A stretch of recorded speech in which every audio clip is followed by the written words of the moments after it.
Assalamualaikum warahmatullahi wabarakatuh. Baunbera District Bancaramur Thana Aipur Union চর সয়নি পশ্চিম পাড়া দারামিয়া কাকার ছেলে কুয়েত প্রবাসী পারভেজ মিয়া দীর্ঘ 1 মাসের উপরে হয়েছে আশের খামার দিছে। এই খামারটি দিয়ে প্রথম অবস্থায় এক জুম হেবিজিবি খাইলেছে 500 আশের প্রতিদিন খরচ যেত ধান লাগতো বা বুইটা যেটাই বলেন 1 থেকে 1.5 মন। তো গাছটি লইয়া অনেকে বলছে যে আশের খামার দিয়ে তো আর বেশি একটা লাভজনক হবে না।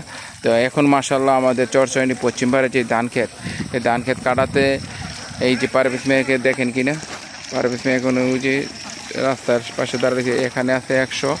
তো এই হাঁস সারা দেওয়াতে হাঁসের অনেক লাভজনক।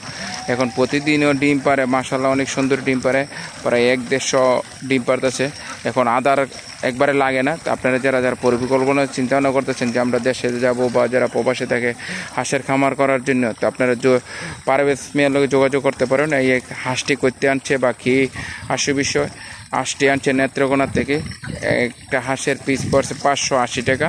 তা আপনারা এখন প্রথম ডিম পারছে 60-70 টাকা করে, এখনও ডিম পারে 100, 150, 200 ডিম পারে।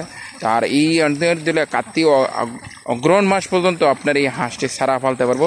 একদম যারা নদীর চকের সাথে বাড়ি হেরা এই হাঁসের খামারটি করতে পারেন বা যোগাযোগ করতে পারেন। পারভেজ মিয়া চরচয়নি পশ্চিম পাড়া দারামি আঙ্কেলের ছেলে পারভেজ মিয়া দেশে আসিয়া এই হাঁসের খামারটি করছে। প্রায় 3.5 লক্ষ টাকার উপরে খরচ হয়েছে আমার বাড়ির পাশে। তো আপনারা যারা হাঁসের ডিম লাগবো চরচয়নি পশ্চিম পাড়া আসতে পারে, সে দারামি আঙ্কেলের লগে যোগাযোগ, দারামি আঙ্কেলের ছেলে পারভেজ মিয়ার লগে যোগাযোগ করতে পারেন।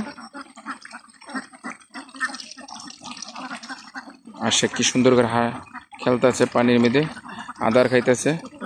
আপনারা এই হাঁসে অনেক প্রতিদিনই ডিম বৃদ্ধি পাবে, প্রায় 300 ডিম পারলে লাভজনক। 500 হাঁসেতে 300 ডিম যদি পারে প্রতিদিন, বার্থডে আপনার 4 থেকে 5 হাজার টাকা আসতেছে। তো 5,000-4,000 টাকা আসে। এই যে আদার খাওয়া শেষ, অন্য বাড়িতে যাবো। এই সব একটা হাঁস উঠলে সব সিরিয়ালে দেখেন, এই যে আপনাদের দেখানোর জন্য কি সুন্দর করে যে সব ডিওনে পানি তুলবো, সব ডিওনে একসাথে পানি তুইটে যাব। যারা মেয়েকের ছেলে এন থেকে ডাকতেছে আর সব জায়গায়। যখন হাঁস আনছিল হাঁস একদম পেজা মরা ছিল, হাঁসের মরা লাগছে। যখন হাঁস গরু যে কোনো জিনিসই আপনি যখন সরজমিনে ছাইড়ে দিবেন, তো হাঁস আদার কম খাইলেও হাঁসের ভালো থাকে, গোট ভালো থাকে। তো সেই দ্বারা মেয়েকার ছেলেরও হাঁসটি সেরকম এখন চোখে ছাড়া থেকে আদারও লাগতেছে না। লাভজনক একটি ব্যবসা। আপনারা যারা হাঁসের খামার করতে চান তো অবশ্যই চরচয়নি পশ্চিম পাড়া পারভেজ মিয়ার লগে যোগাযোগ করবেন। আর ডিম নিতে হইলেও চরচয়নি পশ্চিম পাড়া পাইকারি ডিম নিতে পারবেন, আসতে পারেন। এই বলে বিদায় নিলাম। আল্লাহ হাফেজ, ভালো থাকবেন যে যেখানে আছেন। আর ঘুরে ফিরি বাঞ্চারামপুর চয়নি পেজটি ইউটিউবটি সাবস্ক্রাইব করে দিবেন আর নিয়মিত ভিডিও দেখার চেষ্টা করবেন। ওকে, ভালো থাকবেন, আল্লাহ হাফেজ। আসসালামু আলাইকুম ওয়া রাহমাতুল্লাহি ওয়া বারাকাতুহু।